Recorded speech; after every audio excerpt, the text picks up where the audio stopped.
Pendant les fêtes, j'adore faire des bonbons, mais l'année dernière, j'ai fait des dragées, ce qui s'est avéré être l'une des choses les plus compliquées que j'ai jamais faites. Alors cette année, j'ai décidé de me faciliter la vie et de préparer une recette plus simple, mais tout aussi savoureuse, pour un toffee Everton du 19e siècle.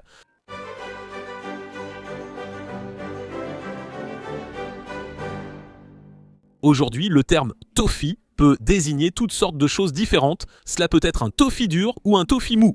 Il peut être servi avec différents types de noix ou enrobé de chocolat.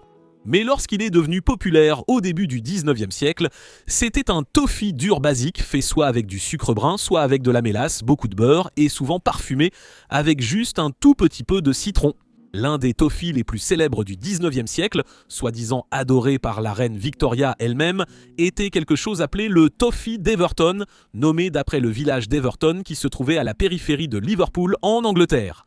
De nombreux livres de cuisine de cette époque incluent des recettes pour ce style précis de toffee, y compris un du dictionnaire de cuisine de Cassel, écrit en 1881.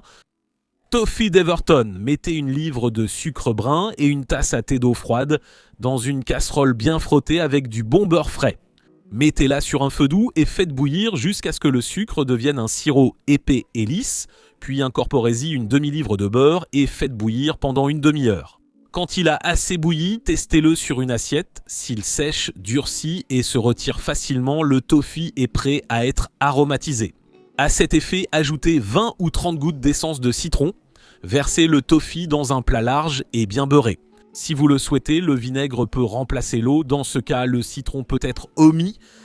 Bien que l'essence de citron soit présente, le goût ne devrait pas être citronné. Il est simplement là pour contrebalancer la saveur plutôt sucrée mais complexe du sucre et du beurre qui subissent la réaction de Maillard.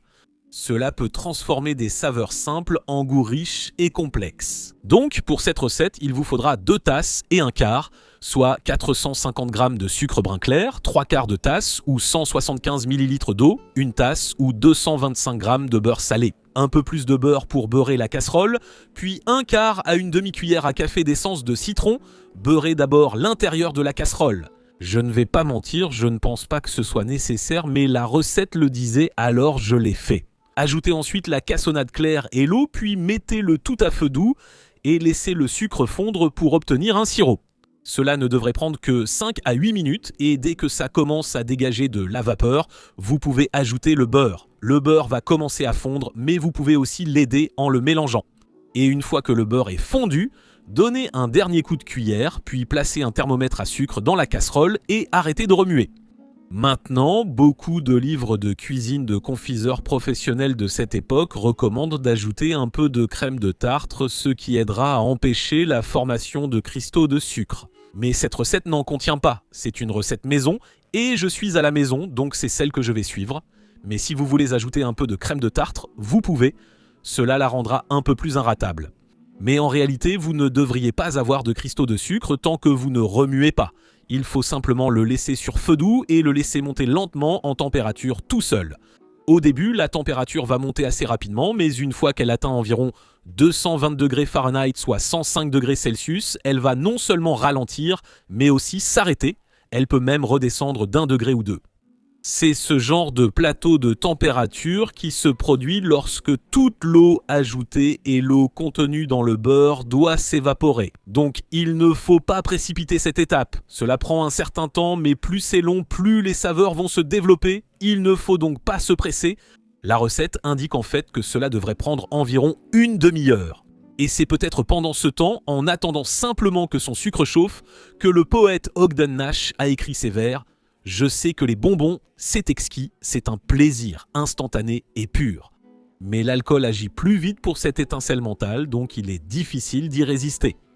Donc si vous êtes impatient, vous pouvez vous servir un verre, sinon restez simplement là à regarder votre sucre chauffer et finalement, une fois que toute l'eau se sera évaporée, il commencera à remonter en température. Il commencera aussi à foncer pendant cette période et c'est la vieille réaction de Maillard qui fait son œuvre. Maintenant, la recette dit que vous saurez que c'est prêt lorsque vous prendrez un peu de sucre et que vous le déposerez sur une assiette, il va durcir. Et cela s'appelle le stade du grand cassé qui correspond à environ 300 à 310 degrés Fahrenheit, soit environ 150 degrés Celsius. Donc, même si vous pouvez le faire sans thermomètre, je vous conseille vraiment d'en utiliser un, car une différence de 10 degrés dans un sens ou dans l'autre et ça ne fonctionnera pas.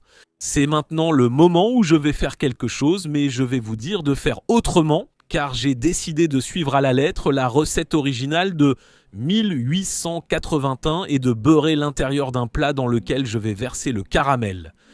Mais après avoir essayé de le démouler pendant un bon moment, j'ai réalisé qu'il serait bien mieux de beurrer un plat puis d'y mettre du papier sulfurisé. Le papier sulfurisé est votre allié dans cette situation. Une fois que le caramel atteint 150 degrés Celsius ou 300 degrés Fahrenheit, retirez-le immédiatement du feu, ajoutez l'essence de citron et mélangez rapidement. Ensuite, versez le caramel directement dans le plat que vous avez bien sûr tapissé de papier sulfurisé. Et ici, j'ai décidé d'essayer quelque chose que l'un des livres de cuisine professionnelle de l'époque recommandait, tiré du manuel du confiseur de 1883, et l'auteur dit « Lorsqu'il est presque froid, marquez-le en barres avec un couteau ou une machine comme ci-dessus, ce qui les coupera en barres ou en carrés de la taille souhaitée. » Voilà le principe. Je n'avais pas cette petite machine pratique, alors j'ai utilisé un couteau, mais au milieu, alors que c'était encore assez mou pour être coupé au couteau, les bords extérieurs avaient déjà trop refroidi et étaient devenus durs, et au final, ça n'a tout simplement pas fonctionné. Donc je vous suggère simplement de le laisser en un seul gros morceau de caramel que vous pourrez ensuite casser une fois qu'il aura complètement refroidi. Et pendant que vous attendez qu'il refroidisse, assurez-vous d'être abonné à Tasting History et cliquez sur le bouton « J'aime », ça aide vraiment la chaîne pendant que je vous raconte un peu l'histoire du caramel. Choisir où débuter l'histoire du caramel n'a pas été simple car on fait fondre du sucre avec un peu de matière grasse depuis très longtemps. La makchoufa que j'ai présentée sur la chaîne et dans le livre de recettes Tasting History provient de Bagdad au XIIIe siècle. L'une des grandes différences cependant, c'est qu'au lieu du beurre, on utilise de l'huile de sésame. Quand on trouve beaucoup de recettes utilisant du beurre, il faut aller en Grande-Bretagne et c'est donc là que j'ai décidé de commencer et c'est vraiment là que le nom toffee s'est imposé. Maintenant, il existe différentes théories sur l'origine réelle du terme toffee. Mais une théorie suggère qu'il est au moins lié d'une certaine manière au mot écossais taffy, que le dictionnaire étymologique de la langue écossaise de 1825 définit comme de la mélasse, mélangée avec de la farine et bouillie jusqu'à obtenir une certaine consistance, une confiserie consommée uniquement à Halloween. Donc ce n'est ni du toffee ni du taffy, du moins pas ce que nous appelons taffy aujourd'hui, mais cela semble être peut-être un précurseur de celui-ci. Une autre théorie est qu'il provient du mot tafia, qui était une boisson populaire du XVIIIe siècle faite avec de la mélasse et du jus de canne à sucre. Mais toute preuve de ce lien semble simplement être que les mots se ressemblent un peu et qu'ils utilisent tous les deux souvent de la mélasse ou du treacle. Ce que nous savons, c'est que le toffee, le genre que je prépare aujourd'hui, semble apparaître pour la première fois à l'écrit vers l'année 1825, ce qui donne un certain crédit à l'une des histoires possibles sur la façon dont il est devenu populaire. Et c'est celle qui a en fait été diffusée par Everton Toffee, la société qui le fabriquait au XIXe siècle. Selon une version de leur histoire d'origine, et il en existe de nombreuses variantes, l'année était 1753 et Molly Bushell, propriétaire d'une confiserie à Everton, juste à l'extérieur de Liverpool, tomba malade un jour. Et son médecin a décidé de lui donner une recette pour une sorte de pastille contre la toux qui était faite avec de la mélasse ou du sucre et de l'eau, et c'était essentiellement cette version du caramel aromatisé avec un peu de citron. Et souvent, la mélasse était en fait utilisée comme médicament et il y avait beaucoup de bonbons, comme les dragées par exemple, qui étaient utilisés comme médicaments, donc c'est peut-être vrai. La documentation de l'époque semble rare, donc qui peut vraiment savoir ? Ce qui est certain, c'est qu'elle a commencé à vendre cette recette dans sa confiserie, ou du moins une variante de celle-ci, et c'est devenu vraiment très populaire, et le toffee d'Everton est devenu un succès dans toute l'Angleterre au milieu du 19e siècle. En 1860, le Liverpool Daily Post vantait « Toffee, Toffee, Toffee ». Le célèbre et ancien toffee original d'Everton, introduit pour la première fois il y a 106 ans, apprécié par Sa Majesté la Reine. Un cadeau des plus appropriés pour les cousins de la campagne ou les amis de la ville. Aussi, j'adore le fait que la personne qui a mis en page ce journal ait placé cette publicité pour le toffee juste après un article intitulé « Le prétendu meurtre par empoisonnement ». Aujourd'hui, le toffee d'Everton est devenu si populaire qu'encore aujourd'hui, le club de football d'Everton, l'un des membres fondateurs de la Premier League, est souvent appelé les Toffees. Après avoir instauré au 19e siècle la tradition de lancer du toffee et des Everton Mint à la foule pendant les matchs, bien qu'il y ait un certain débat pour savoir à qui appartenait ce toffee, s'agissait-il du toffee de Mère Bouchel ou de celui d'une confiserie rivale appartenant à une certaine Mère Noblette ? Une des raisons pour lesquelles c'est confus, c'est qu'elles ont en quelque sorte fini par devenir la même chose à un moment donné. Donc qui sait, mais du toffee était distribué.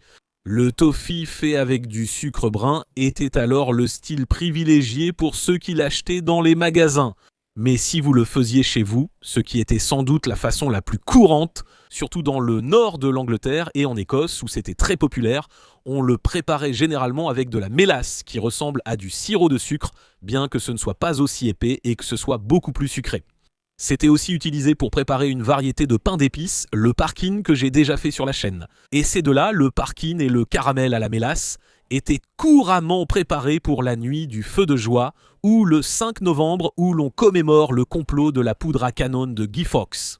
Dans certaines régions du Yorkshire, il était aussi appelé caramel du feu de joie ou caramel du complot. Et dans certains villages, il a reçu d'autres noms qui ont complètement abandonné le mot caramel. Par exemple, à Cleasby, Richmond, dans le Yorkshire, une vieille femme, Bella Brown, préparait autrefois du tomtro, une sorte de caramel dont l'ingrédient principal est la mélasse. Le 5 novembre, les garçons autour de leur feu de joie criaient « Le complot de la poudre ne sera jamais oublié tant que Bella Brown vendra du tomtrot ». Un autre type de caramel populaire du 19e siècle était ce qu'on appelait le hard bake. Et c'est tout simplement du caramel que l'on verse sur une couche d'amande ou d'autres noix. Et puis la noix est incorporée dans le caramel, et c'est d'ailleurs très souvent comme ça qu'on le fait aujourd'hui. Vous pouvez faire la même chose avec votre caramel, il suffit de déposer des noix et de verser le caramel dessus. Une variante intéressante était l'utilisation de noix de coco comme base, non pour la noix de coco elle-même, mais parce qu'ils appelaient cela œuf et bacon, je ne sais pas pourquoi.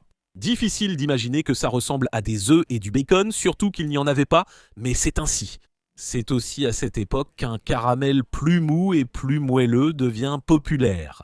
C'est vers les années 1890 que John et Violette Mackintosh ont combiné la saveur du caramel anglais avec la texture d'un caramel américain pour créer un nouveau caramel à mâcher. Le couple vendait ce caramel dans leur pâtisserie à Halifax, dans le Yorkshire, et ils le présentaient comme le célèbre caramel Mackintosh. Mais en réalité, ce qui était intéressant, ce qui était remarquable en fait, ce n'était pas le caramel lui-même, mais la capacité de John Mackintosh à le commercialiser. L'un de ses premiers coups de publicité a été d'inviter des gens dans la boutique un samedi et de leur offrir le caramel gratuitement.